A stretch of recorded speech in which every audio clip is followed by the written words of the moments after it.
Bonjour, ici Pasteur Timothée. Quelle sorte de vie chrétienne veux-tu avoir? Une vie chrétienne remplie de l'Esprit, remplie des dons de l'Esprit. Une vie chrétienne qui est capable de miracles, de signes, de merveilles. Ou une autre, qui est moins intéressante. Lorsque Jésus appelait les gens à le suivre, vous savez, il ne tergiversait pas. Il ne disait pas, c'est correct, prends ton temps, pense-y, réfléchis-y. Lorsque tu seras prêt, garde contact avec un de mes disciples, ou quand je reviendrai dans la ville, on pourra se revoir. Pas du tout. Ça, c'est un Jésus qu'on s'est fait à notre image, un Jésus qui est toujours là à nous attendre, et compatissant, oui, bien sûr, mais ce que je veux dire, c'est lorsque Jésus parlait aux gens, il leur demandait de prendre position maintenant. Et c'est ce que nous devons faire aussi avec les gens lorsque nous leur parlons. Leur demander de prendre position pour Jésus. Regardez dans Matthieu 19, 21, Jésus lui dit, si tu veux être parfait, là, il parle à un jeune homme riche. Vends tout ce que tu possèdes, donne-le aux pauvres, et tu auras un trésor dans le ciel. Puis, viens et suis-moi. Et l'exigence était forte. Le jeune homme riche ne l'a pas fait, trop attaché à ses biens, et Jésus a continué son chemin. Il était trop tard.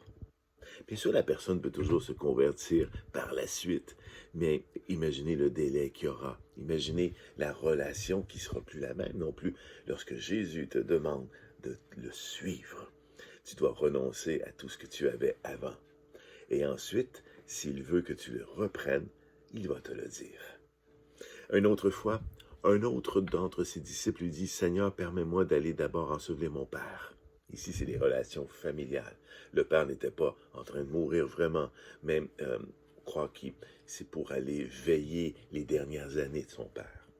Et bien, Jésus lui répondit, « Suis-moi et laisse les morts ensevelir les morts. Occupe-toi de la vie désormais. Alors, ton ancienne vie, laisse-la et viens dans la mienne. » Vous savez, Jésus, on ne l'intègre pas dans notre vie. Malheureusement, c'est ce qu'on constate que les gens font. On se crée un Jésus qui correspond exactement à comment nous vivons. Alors que Jésus, ce qu'il veut, c'est qu'on s'intègre à sa vie à lui, qu'on laisse tout ce qu'on a pour vivre avec lui dans sa façon à lui de voir. C'est une grande différence.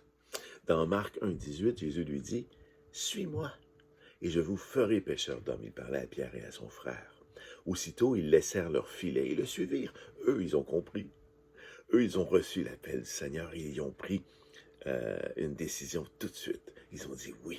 Et vous savez, ils ont laissé de côté leur travail, ce qui leur permettait de vivre. C'était probablement même une entreprise.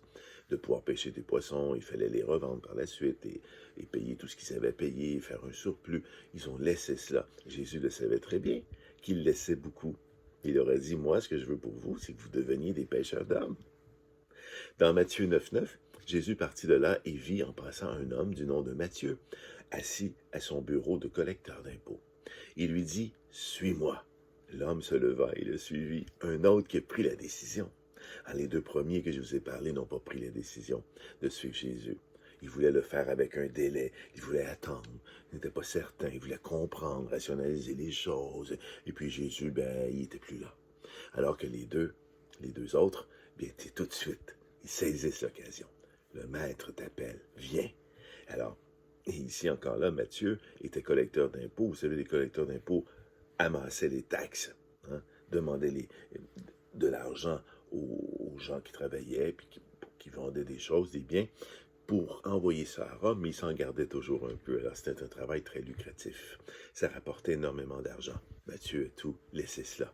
Et il a suivi un maître qui n'avait pas encore montré toute sa puissance, un maître qui va être crucifié sur la croix. Et Matthieu ne le savait pas encore à ce moment-là, mais il le suit. Pourquoi? Parce qu'il a reçu l'appel de Jésus. Il a vu Jésus, puis il a dit, oui, je viens, parce que tu m'appelles. C'est maintenant, et c'est maintenant pour toi aussi.